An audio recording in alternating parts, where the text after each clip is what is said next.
ഹരേ കൃഷ്ണ. ഇനി നമുക്ക് 65-ാമത്തെ ശ്ലോകം നോക്കാം. നാരദ ഉവാച യതി പൃഷ്ടസ്ത്വയാ ബാലേ പ്രേമതഃ ശ്രവണം കുരു സർവം വക്ഷ്യാമി തേ ഭദ്രേ കശ്മലം തേ ഗമിഷ്യതി. അപ്പോൾ ഇനിയുള്ള ശ്ലോകങ്ങൾ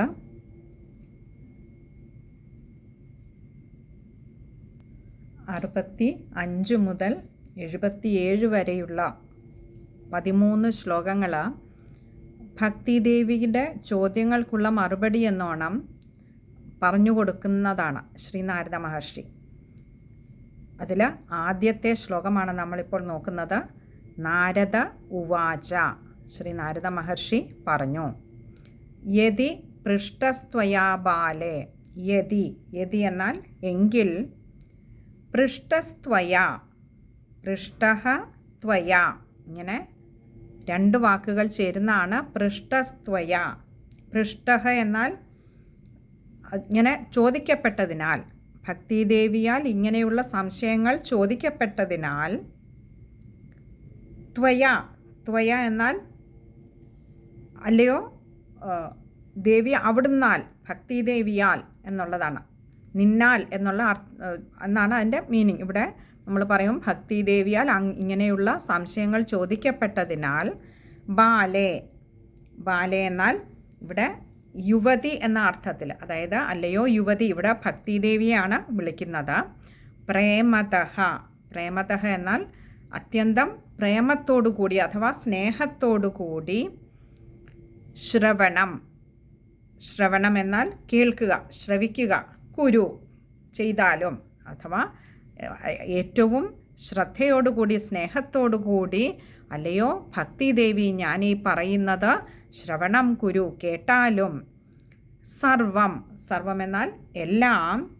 വക്ഷ്യാമി എന്നാൽ പറയാം. തേ എന്നാൽ നിൻ്റെ എന്ന് പറഞ്ഞാൽ ഇവിടെ ഭക്തിദേവിയുടെ സംശയങ്ങൾക്കുള്ള മറുപടി, അതെല്ലാമാണ് ഇവിടെ സർവം എന്നുദ്ദേശിച്ചിരിക്കുന്നത്. അപ്പോൾ അങ്ങനെയെല്ലാം ഞാൻ പറഞ്ഞു തരാം, ഈ സംശയങ്ങൾക്കുള്ള മറുപടിയെല്ലാം ഞാൻ പറഞ്ഞു തരാം. അല്ലയോ ഭക്തിദേവി, അവിടുന്ന് ഏറ്റവും സ്നേഹത്തോടുകൂടി, വളരെ ശ്രദ്ധയോടുകൂടി അത് കേട്ടാൽ. ഇവിടെ സ്നേഹത്തോടുകൂടി എന്ന് പറയാൻ കാരണം, നമുക്ക് ഒരാൾ ഒരു കാര്യം പറഞ്ഞു തരുമ്പോൾ ആ പറയുന്ന കാര്യത്തിൽ നമുക്ക് താല്പര്യമുണ്ടെങ്കിലേ ഈ പറഞ്ഞു തരുന്ന ആൾ ആ പറയുന്നത് നമ്മുടെ ഉള്ളിലേക്ക് കയറുകയുള്ളൂ, അഥവാ നമുക്കത് ഗ്രഹിക്കാൻ കഴിയുകയുള്ളൂ. ആ പറഞ്ഞു തരുന്ന കാര്യത്തോട് നമുക്കൊരു താല്പര്യമുണ്ടാവണം. ഇപ്പോൾ ആത്മീയമായ കാര്യങ്ങളിൽ താല്പര്യമില്ലാത്ത ഒരാളിനോട് ആ ഒരു വിഷയം പറഞ്ഞാൽ, പറയുന്ന ആൾ എത്ര കേമനായിരുന്നാലും, എത്ര വലിയ ആചാര്യനായിരുന്നാലും, എത്ര വലിയ കഴിവുള്ള വ്യക്തി ആയിരുന്നാലും ശ്രോതാവിലേക്ക് അത് എത്തുകയില്ല. അത് ശ്രോതാവിൻ്റെ ഉള്ളിലേക്ക് ഇറങ്ങണമെങ്കിൽ കേൾക്കപ്പെടുന്ന വിഷയത്തിൽ ശ്രോതാവിന് താല്പര്യമുണ്ടാവണം. അതുകൊണ്ട് ഇവിടെ പ്രേമത്തോടുകൂടി അല്ലെങ്കിൽ സ്നേഹത്തോടുകൂടി കേട്ടാലും എന്ന് പറഞ്ഞാൽ,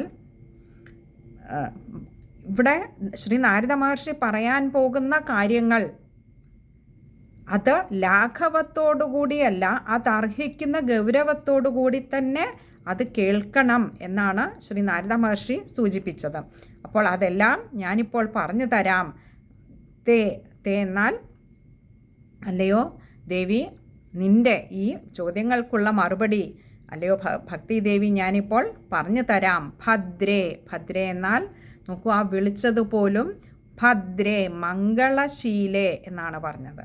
കാരണം ഭക്തി എന്നത്, ശരിയായ ഭക്തി എന്നത് ഒരു സംസ്കാരമാണ്. നമ്മുടെ ഉള്ളിലെ കാഴ്ചപ്പാടുകളുടെ ഒരു നേർക്കാഴ്ചയാണ് ഭക്തി എന്ന് പറയുന്നത്. ആ നമ്മുടെ ഉള്ളിലെ കാഴ്ചപ്പാടുകൾ, നമ്മുടെ സംസ്കാരം നല്ലതാവണമെങ്കിൽ അത് ശരിയായ ജ്ഞാനത്തിലൂടെയും വൈരാഗ്യത്തിലൂടെയും മാത്രമേ അത് പൂർണ്ണതയിലേക്ക് എത്തുകയുള്ളൂ. അതിൻ്റെ പൂർണ്ണത അല്ലെങ്കിൽ അതിൻ്റെ മൂർത്തിമത് ഭാവമാണ് ഭക്തി എന്ന് പറയുന്നത്. അതാണ് ശരിയായ ഭക്തി. അതായത് ശരിയായ അറിവ് നേടി ഈ തൻ്റേതെന്നും താനെന്നും തനിക്കെന്നും മാത്രമുള്ള ആ ഒരു പരിമിതിക്കുള്ളിൽ നിൽക്കുന്ന ചിന്തയെ താനുമില്ല, തൻ്റേതുമില്ല, തനിക്കും ഇല്ല എന്നൊരു തലത്തിലേക്ക് എത്തിച്ചു കഴിഞ്ഞാൽ ഉള്ളത് ഏകമായ ഒരു സത്യം മാത്രമാണ് എന്നും അതുമാത്രമേ ഇവിടെ ആത്യന്തികമായി അല്ലെങ്കിൽ എല്ലാ കാലത്തും നിലനിൽക്കുകയുള്ളൂ എന്നും അറിഞ്ഞു കഴിഞ്ഞാൽ നൈമിഷികമായി വന്നു പോകുന്ന ഈ ബന്ധങ്ങളിൽ, വസ്തുക്കളിൽ നമ്മൾ ഭ്രമിക്കുകയുമില്ല, അറ്റാച്ച്ഡ് ആവുകയുമില്ല, ഒരു മമതാബന്ധം അതിനോടുണ്ടാവുകയുമില്ല. അപ്പോൾ ആ ശരിയായ ഭക്തി നമുക്കുണ്ടാകണമെങ്കിൽ ഈ ജ്ഞാനവൈരാഗ്യങ്ങളിലൂടെയേ കിട്ടൂ. അങ്ങനെ ആ ഒരു ഭക്തി, അതാണ് ശരിയായ ഭക്തി. ആ ഭക്തി ഉള്ളിൽ വന്നു കഴിഞ്ഞാൽ നമ്മുടെ കാഴ്ചപ്പാടുകൾക്ക്, നമ്മുടെ ചിന്തകൾക്ക് ആ ഒരു പോസിറ്റിവിറ്റി, നമ്മുടെ ഒരു സംസ്കാരമുണ്ടല്ലോ, അത് പരിശുദ്ധമാവുകയുള്ളൂ. അങ്ങനെ ഉള്ളവർക്ക് ആ ഇതിലെ ജ്ഞാനവൈരാഗ്യങ്ങളിൽ താല്പര്യം വന്നവരിൽ ഉള്ള ഭക്തി അതവരെ മംഗളശീലരാക്കി മാറ്റുക തന്നെ ചെയ്യും. ഇവിടെ ഭക്തിദേവിയെ ശ്രീ നാരദ മഹർഷി സംബോധന ചെയ്തത് തന്നെ അല്ലയോ ഭദ്രേ മംഗളശീലേ എന്നാണ് പറഞ്ഞത്.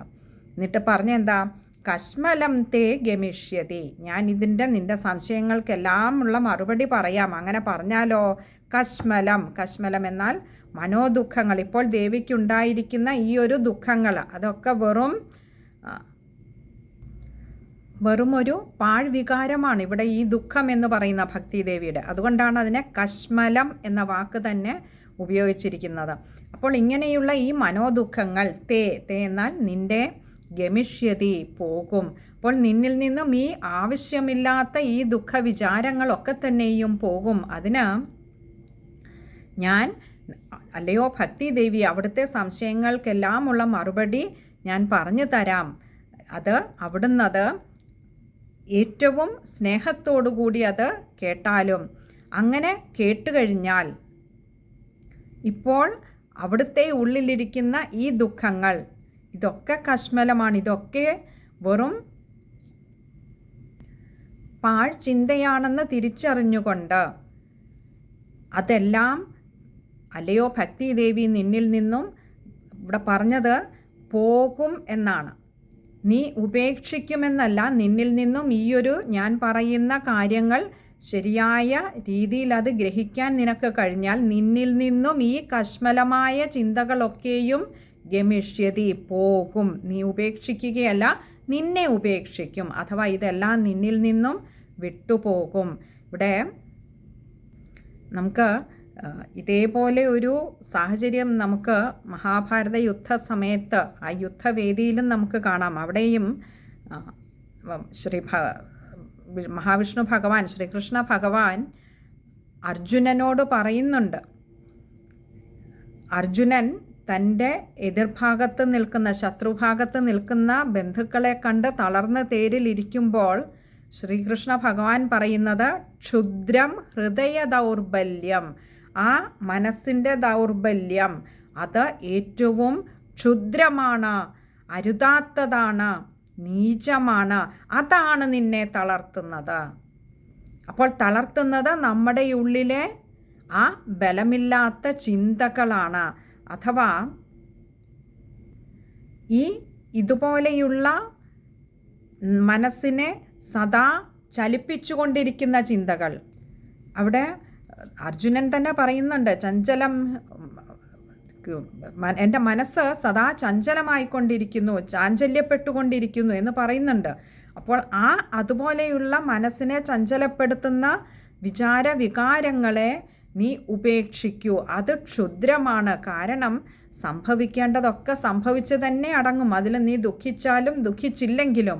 മറിച്ച് ആ സമയത്ത് നിൻ്റെ ഉള്ളിലെ ആത്മബലത്തെ നീ മുറുകെ പിടിക്കാനായാൽ, നടക്കുന്നതൊക്കെ ഭഗവത് ഇച്ഛയാണെന്ന് നിനക്ക് തിരിച്ചറിയാൻ കഴിഞ്ഞാൽ അവിടെ നിന്നും നീ തളർന്നിരുന്ന അതേ തേരിൽ നിന്നും അല്ലയോ അർജുന, പിന്നെ പറഞ്ഞു ഉത്തിഷ്ഠ കൗന്ദേയ, അല്ലയോ അർജുന എഴുന്നേൽക്കൂ. നിന്നെ തളർത്തുന്നത് എതിർവശത്ത് നിൽക്കുന്ന ബന്ധുക്കളല്ല, ആ ബന്ധുക്കളോടുള്ള നിൻ്റെ മമതാബന്ധമാണ്, മമതാബോധമാണ്.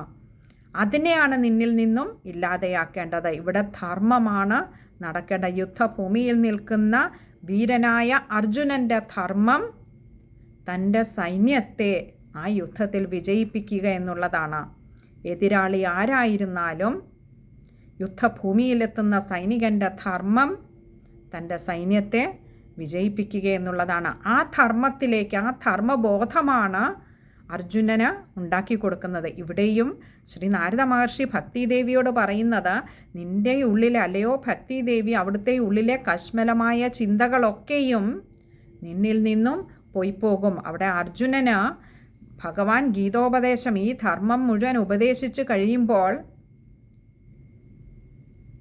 അർജുനൻ പറയുന്നതും അതെല്ലാം എന്നിൽ നിന്നും പോയി മറഞ്ഞിരിക്കുന്നു, ഞാൻ ഉപേക്ഷിച്ചതാണെന്നല്ല പറഞ്ഞത്, എന്നിൽ നിന്നും പോയിരിക്കുന്നു. ഇവിടെയും നാരദ മഹർഷി അതുകൊണ്ട് ഭക്തിദേവിയോട് പറയുന്നു, ഞാൻ പറയുന്ന കാര്യങ്ങളല്ലയോ ദേവി, അവിടുത്തെ സംശയത്തിനുള്ള മറുപടികൾ ഞാൻ പറയാം.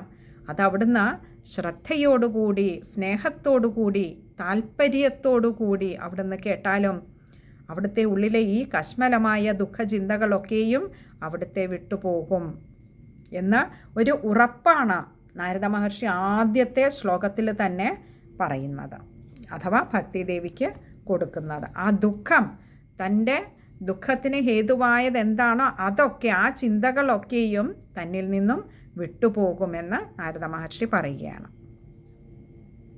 ഇനി നമുക്ക് ആ ശ്ലോകം ഒന്നുകൂടി നോക്കാം. ശ്രീനാരദ ഉവാച യതി പൃഷ്ടസ്ത്വയാ ബാലേ പ്രേമതഃ ശ്രവണം കുരു സർവം വക്ഷ്യാമി തേ ഭദ്രേ കശ്മലം തേ ഗമിഷ്യതി. ഇവിടെ ഇനി ഈ ശ്ലോകം വായിക്കുമ്പോൾ ശ്രദ്ധിക്കേണ്ട കാര്യങ്ങൾ, പൃഷ്ടസ്ത്വയ, അവിടെ സ ജോയിൻ ചെയ്യാൻ വന്നിരിക്കുന്നതാണ്, അത് ചേർത്ത് തന്നെ വായിക്കുക. പിന്നെ പ്രേമതഃ, അവിടെ ഒരു വിസർഗമുണ്ട്, അതും പകുതി ഹകാരത്തിൽ തന്നെ വായിക്കുക. ബാക്കി ഉള്ളതൊക്കെ എളുപ്പമുള്ള വാക്കുകൾ തന്നെയാണ്. ഇത്രയും കാര്യങ്ങൾ ഈ ഒരു ശ്ലോകത്തിൽ ശ്രദ്ധിക്കേണ്ടതായിട്ടുള്ളൂ. ഹരേ കൃഷ്ണ.